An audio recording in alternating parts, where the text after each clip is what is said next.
ऊपर ये सारी पॉलिसी लाते रहे। उसी तरह मोदी जी भी अपना कैंपेन करते रहे और उसी दौर में 5 हवाई अड्डों को बेच दिया और ये हमारा एजुकेशन बेच रहा है। ऐसे दौर में जब इलेक्शन हो रहा है तो इन लोगों को एक्सपोज करने की जरूरत है।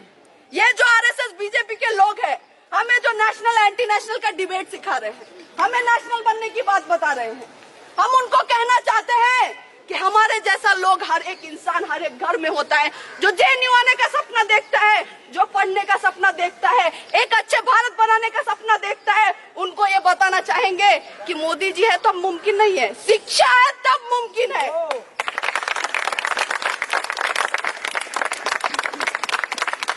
शिक्षा है तब समानता है, शिक्षा है तब सम्मान है, शिक्षा है तब विकास है।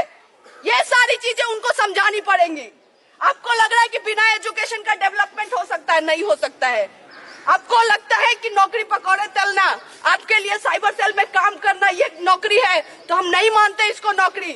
नौकरी वही होती है जो ऐसा प्रोडक्शन हमें कराए ताकि इस देश को आगे लेके जाए, ना कि हिंदू मुसलमान में लड़ाए।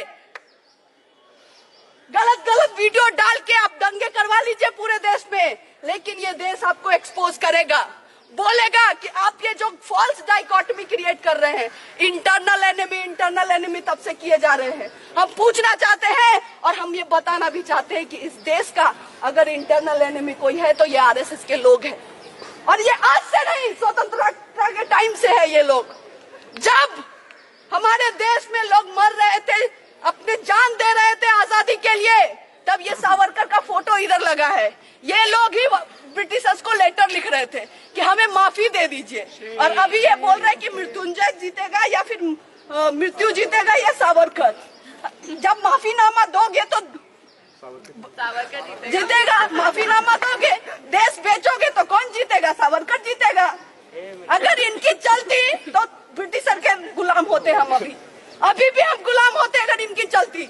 और इसीलिए फिर से एक बार ये दौर आ गया है कि एक ऐसे लोग हैं जो फिर से हमें गुलाम करना चाहते हैं, जो देश को बेचना चाहते हैं अलग अलग तरीकों से। हवाई अड्डे बेच दिया, लाल किला तक बेच दिया, लाल किला। और इसीलिए जब सब कुछ बेचने की बात चल रही है तो हमें बताना पड़ेगा कि हम भगत सिंह के जनरेशन से, जो हंगर स्ट्राइक भी किया, हंसते हंसते फांसी पे चढ़ गया, लेकिन अपनी लड़ाई चलाता रहा। ये बोलता रहा कि अगर इंडिया होगा तो एक ऐसा इंडिया होगा जिसमें सबको समानता होगी, सब शिक्षा ले सकता है, सब हेल्थ ले सकता है, और इस तरह के भारत की सपना हम देखते हैं। और इसीलिए आज हम जनरेशन पे एक बहुत बड़ा हमारे ऊपर एक जिम्मेदारी है कि हम सब मिलके इस मुद्दे को आगे लेके जाए और इनको बोले कि आप चाहते हैं एंटी नेशनल नेशनल का डिबेट करना, हम इन सारी चीजों पे डिबेट करना चाहते हैं। हम पूछना चाहते हैं कि हमारी नौकरी कहाँ है, आप बताइए, हमारा एजुकेशन कहाँ है, आपने कितने हॉस्पिटल्स खोले हैं, कितने नए यूनिवर्सिटीज खोले, ये सारी चीजें आप बताइए, वरना आपको ये देश का जनता उखाड़ फेंकेगा। ये हम उनको बताना चाहते हैं। और इसी के साथ ये बोलते हुए यहाँ पे इस वाइस चांसलर का पुतला हम दहन करेंगे, उसको जलाएंगे, क्योंकि वो रिप्रेजेंट करता है इस कैंपस में उस सोच को। और उसके साथ साथ इस जो आंदोलन को, यहाँ से जो आग जलेगी, उसको हम आगे लेके जाएंगे। ये इंश्योर करेंगे कि पूरे देश में ये बात होनी चाहिए कि क्या चल रहा है जेएनयू में, कैसे एक तरफ आप ईडब्ल्यूएस कर रहे हैं और कैसे दूसरी तरफ लोगों का एक्सक्लूजन कर रहे हैं, किस तरह से सीट नहीं आ रही है एमफिल पीएचडी में, लोगों को रिसर्च करने ही नहीं देना है, एक सेंटर है एक्सक्लूजन का, उसमें एसटी का सीट नहीं है, इससे बड़ा एक्सक्लूजन क्या होगा?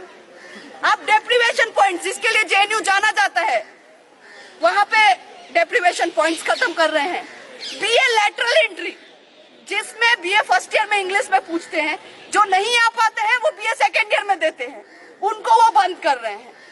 और तब कर रहे हैं जब पूरा एसएल बोल रहा है कि हमें बीए लैटरल एंट्री का एग्जाम चाहिए। ऐसे दौर में जब ये सारी चीजें कर रहे हैं तो हमें ये समझना पड़ेगा कि हमारा जो एनिमी है उसको अब उखाड़ फेंकना है हमें।